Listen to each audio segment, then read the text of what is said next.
Эти издания уникальны, так как они все изданы впервые. Уже 20 томов научно-популярной литературы издали ученые из созданного Крымского научного центра. Он является филиалом Татарстанского института истории. Наши специалисты помогают раскрывать подлинную историю полуострова, его памятников и самих крымских татар. Самое главное, что показать, что Крым – это часть большой великой российской истории.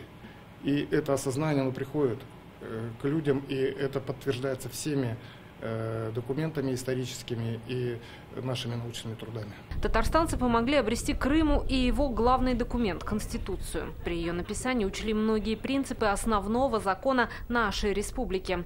Как вспоминает один из разработчиков Шакир Ягудин, на ее создание ушло 2 недели. Работа шла, можно сказать, денно и ночно, с утра до позднего вечера. Конституция получилась компактной, 95 статей. Напомню, в нашей Конституции Татарстана 126. Из опыта Татарстана была воспринята норма о том, что органы государственной власти Республики Крым в своей деятельности учитывают исторические, национальные, культурные и иные особенности республики. Это очень важный момент. Татарстан на своем примере помог сохранить мир на полуострове. Делегации нашей республики, в том числе во главе с Рустамом Миннихановым, не раз встречались с крымскими политическими лидерами. Мы просто показали, что мы, Татарстан, в нашей России, живем мирно, демократично, что нас, татар, никто не душит.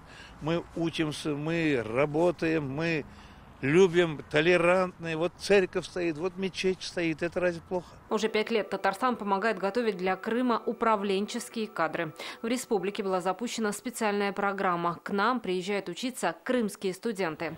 Так, экономика и госуправление полуострова получили уже около 100 специалистов. Делились с ними самыми необходимыми знаниями по формированию экономики, по организации деятельности предприятий, по возможностям заимствования того опыта, который есть у Республики Татарстан и который можно тиражировать в Крыму. И это далеко не весь вклад Татарстана в воссоединение Крыма с Россией. Спектр огромен.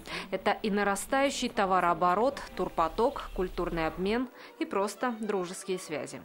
Елена Веселова, Дмитрий Аринин, Александр Лобанов, Марат Зайдуллин, ТНВ, Казань.